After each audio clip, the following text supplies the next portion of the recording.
رب تعالیٰ قرآن میں کہہ چکا کہ ہر شخص کو وہی کچھ ملتا ہے جس کے لیے وہ کوشش کرتا ہے. اس کے برعکس اس نے کہیں نہیں لکھا کہ ہر شخص کو وہی کچھ ملتا ہے جس کے لیے وہ وظیفہ پڑھتا ہے. یہ بھی کہیں نہیں کہا کہ ہر شخص کو وہی کچھ ملتا ہے جو اس کے لیے وہ دعائیں کرتا ہے یا کرواتا ہے. دعائیں ضرور کرنی چاہیے، اللہ کو بہت پسند ہے.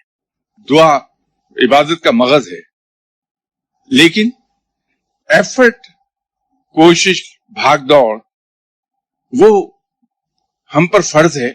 یہ سب کچھ کرنے کے بعد ہم اللہ کے حضور دعا کریں، اس کی مدد مانگیں، ضرور مدد آئے گی. تو دعا کرنے والا اپنے پاس آنے والوں کو یہ بات کیوں نہ سجھائے کہ پوری دنیا میں بر اعظم امریکہ ہو، بر اعظم آسٹریلیا ہو، بر اعظم یورپ ہو، فار ایسٹرن کنٹریز ہوں، چائنا ہو، وہاں تو دعا کرانے کے لیے لوگ بھاگ بھاگے نہیں جاتے.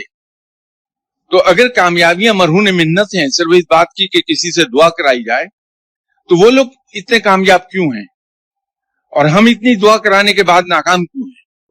عمل کی راہ دکھائی جائے کہ آپ صلی اللہ علیہ وسلم نے اپنے صحابہ کو عمل کی راہ دکھائی ہے. اگر ہم کسی کو یہ کہیں کہ عمل کی راہ پکڑو، پوری کوشش کرو ہمت سے، اور پھر اللہ کے حضور دعا کرو، تو نتائج بڑے اچھے ہوں گے. کہ مومن کا خاصہ یہی ہے کہ مومن پہلے کوشش کرتا ہے بھرپور قسم کی، اس کے بعد پھر کہیں جا کے وہ پھر اللہ سے دعا کرتا ہے مدد کی. اور بھی برکت کی چیز ہم چاہتے ہیں تو پھر یہ ہے کہ کسی کام کو شروع کرنے سے پہلے 2 رکعت نفل پڑھ کے اللہ کے حضور دعا کریں کہ یا باری تعالیٰ میں کمزور انسان ہوں، میں یہ کام کرنے لگا ہوں صرف اور صرف تیرے بھروسے پر، تو میری مدد فرما اور مجھے اس میں کامیاب کر دے.